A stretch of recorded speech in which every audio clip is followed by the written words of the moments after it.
किसान की समस्या के लिए मंडियों में वो किसान जाएगा जिसने नाटक करके फोटो खिंचवाने, निशांत का इस्तीफा ले लो, इससे ज़्यादा कुछ लिखा कहीं बोर्ड है उनके किसानों के नाम का बोर्ड उनके धरने में है, मान होता है, पर पार्टी पे आरोप लगाएगी तुझे जनता लगाएगी जिस दिन घरे बैठ जाऊँगा। को एक परी प्लानिंग उनकी स्कीम थी, जिस स्कीम से उन्होंने ये किसानों का धरना कैप्चर किया। हमें टिड्डियाँ नहीं पतंगे चाहिए, पतंगे जो बैठे हैं। तो आप क्यों नहीं इस राजनीति में उतर करके किसानों की सेवा कर रहे हैं? धरने की अगुवाई करने वाले नेता किसान नेता जसबीर सिंह भाटी जी हमारे साथ मौजूद हैं। भाटी साहब, सबसे पहला सवाल तो जाहिर सी बात है कि यही बनता है कि किसान धरना जो है वो दो गुटों में कैसे बटा, क्या मुख्य कारण रहा है? ये का सवाल बहुत अच्छा है। हमारी जो लड़ाई है वो 3 अध्यादेशों के खिलाफ सरकार से, वो सेंटर सरकार या मोदी सरकार से नहीं है। सेंटर सरकार से हम लड़ाई लड़ रहे हैं, हमारी लड़ाई चल रही है, वो आज की नहीं चल रही, जुलाई से चल रही है। आज का ही कोई आके जो 2 दिन पहला जाके कह दे मैं वो कर दिया, मैं ये कर दिया, मैंने मैंने कलाकारों से या इनसे हमारे घर पूर्ति नहीं होती। मैं पहले बता चुका हूँ, हमें टिड्डियाँ नहीं पतंगे चाहिए, पतंगे जो बैठे हैं। कठ नहीं लड़ता, भगत सिंह केला लड़ता। हमारे साथ भी कठ बहुत है, पर जब हमें कठ की लोड़ पड़ेगी हम कठ भी कर लेंगे। किसान इस टाइम 500 रुपये में मजदूर लेके जाता है खेत में, तो किसान सभी जगह जहाँ हम ले आके बैठा लें, ये कठ दिखाई, हमें वोटें नहीं लगेंगी। हमको जब कठ चाहिए हम कठ भी करेंगे। दिल्ली में जाएंगे, 26 नवंबर को जाएंगे, लाखों की संख्या में जाएंगे, बड़ा कठ होगा। अभी ये भी चल रही है कि जहाँ जो आंदोलन है उसका अगर 2 फाड़ होते हैं तो उसमें मुख्य कारण यही होता है कि कहीं ना कहीं कोई पर्सनल उसमें अगर बेनिफिट की बात करें तो वो दिखाई देता है।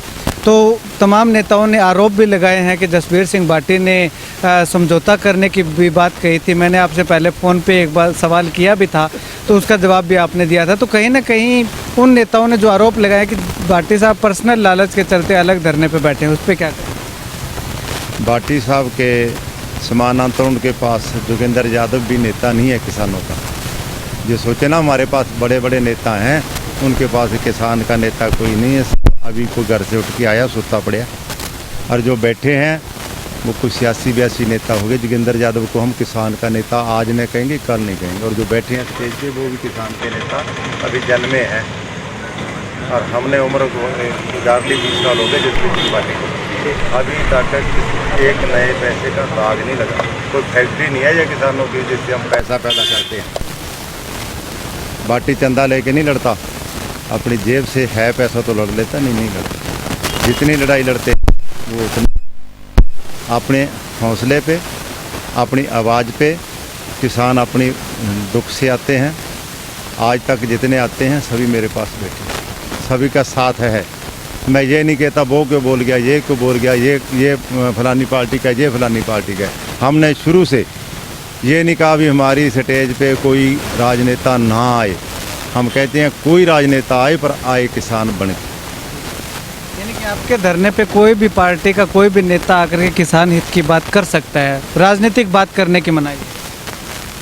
बिल्कुल राजनीतिक बात का यहाँ काम ही नहीं है, राजनीतिक से संबंध ही नहीं है और राजनीति से संबंध नहीं है।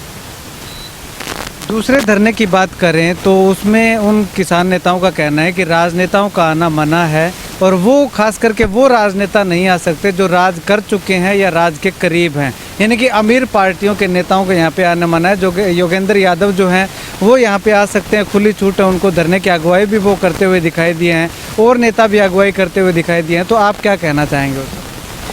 वो कुछ भी बोल सकते हैं, वो कुछ भी बोल सकते हैं। आप जोगिंदर यादव को गरीब आदमी समझते हो? बताओगे गरीब है? नहीं है। उसकी पार्टी है ना, रजिस्टर्ड पार्टी है। और क्या होता है राजनीतिक? और के कोई स्पेशल तगमा लगा होता है क्या? दोनों चीज़, अमीरी उसके पास है, खर्चा दे रहा है। 25 तारीख को एक परी प्लानिंग उनकी स्कीम थी, जिस स्कीम से उन्होंने ये किसानों का धरना कैप्चर किया, हैक किया है। ये उनकी परी प्लानिंग स्कीम थी, जहाँ लाखों किसान इकट्ठे होने की उम्मीद थी। जब किसानों को पता चला है ना, तब से ये उनकी हवा निकली है। वो खेत से उपजे हुए हैं, वो किसी पार्टी में जाना उनका अधिकार है, लोकतंत्र है। मैं किसी पार्टी को वोट नहीं देता, वो किसी पार्टी को वोट नहीं देते। नेता बुलाते हैं, सब कुछ आते हैं। किसी पे आरोप लगाना तो बड़ा आसान होता है, पर पार्टी पे आरोप लगाएगी तुझे जनता लगाएगी जिस दिन घरे बैठ जाओ। अगर कोई उठ के वैसे लगाएगा ना अपनी चौधर चमकाने के लिए, तो उसका आरोप जनता ही जवाब देगी, पार्टी को जवाब देने की जरूरत नहीं है। सर, एक किसानों से संबंधित एक सवाल और ये भी है कि यहाँ पे किसानों के दुख तकलीफ़ों को जो 3 अध्यादेश आए हैं उनके विरोध में तो आप धरने पे बैठ गए, ठीक है, मान ली बात जायज़ है, लेकिन जो किसान को आज मंडियों में जो असुविधाओं का सामना करना पड़ रहा है, मॉइस्चर के नाम पे किसान से 2-2, 3-3 चक्कर लगवाए जा रहे हैं, उसके खिलाफ भी क्या कोई आपकी यूनियन जो है वो एक्शन लेगी? मैं आज अभी देखो हम ये सब तैयार कर रहे हैं किसानों के मांगों का जी, उनके पास था रोज धरना 3 अध्यादेशों के खिलाफ कहीं लिखा? रणजीत सिंह का इस्तीफा ले लो, सुशांत का इस्तीफा ले लो, इससे ज़्यादा कुछ लिखा? कहीं बोर्ड है उनके किसानों के नाम का बोर्ड उनके धरने में है? या इस तरह ये किसानों का धरना है। किसानों की हर मांग उठाएंगे। नरमा खत्म हो गया, पिछले सालों का बीमा पड़ा है, नरमे की फसल बर्बाद हो चुकी है, धान की फसल अभी निकाल रहा है और धान की फसल के लिए हमारा सभी मंडियों में इससे पहले चल रहा है। जहाँ दान आने लगा अभी शुरू हुआ है, हमने दान का मॉइस्चर मांगा कि कम से कम 20% मॉइस्चर का दान करें। नरमे के लिए नरमे की बोली हमने स्टार्ट करवाई है और डावाड़ी में SDM CM के नाम उनको मेमोरेंडम दिया है। उसके बाद उन्होंने बड़ी मुश्किल से टाइम मांगा, भाई हमें शुक्रवार तक का टाइम दे दो, सोमवार तक का टाइम दे दो, 5 दिन का बड़ी जब 1 तारीख से खरीद शुरू है तो करते हैं क्यों नहीं? अब वो कहते हैं 300 ट्राली करेंगे, 200 करेंगे, कभी लेबर की हड़ताल करवाते हैं।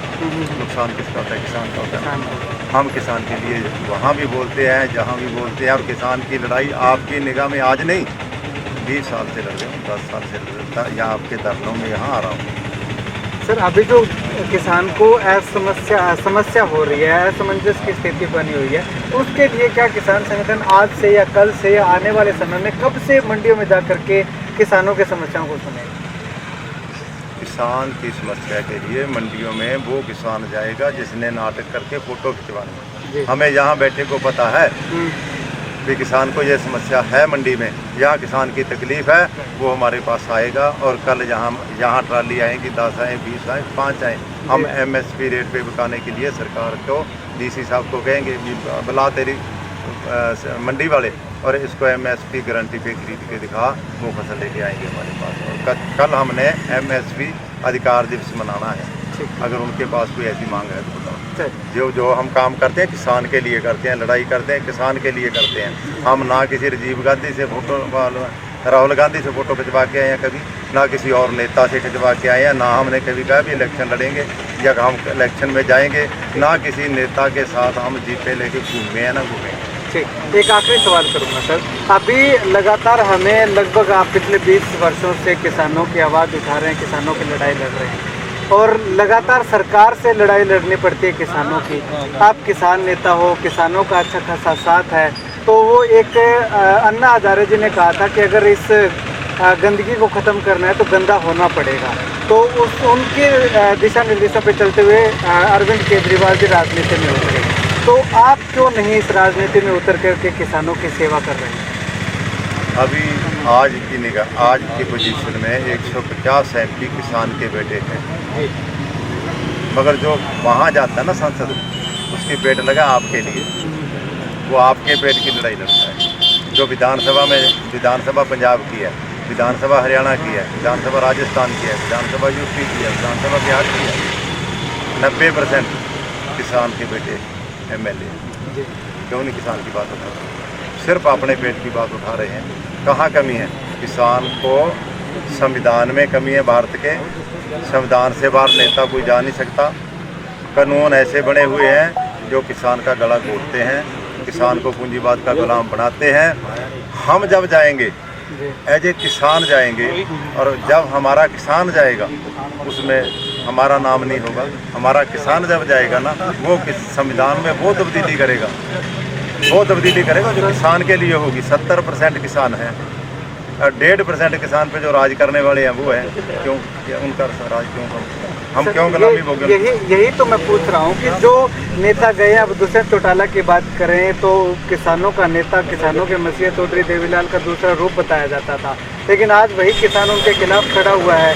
तो सवाल मेरा ये था कि आप इस राजनीति में क्यों नहीं आ जाते? इतना किसानों का साथ है, आपने उन नेताओं का बता दिया कि वो वहाँ पे जा कर के स्वार्थी हो जाते हैं, तो आप स्वार्थी नहीं होंगे, आप आने वाले समय में राजनीति में कब आ रहे हैं? सवाल मेरा ये था।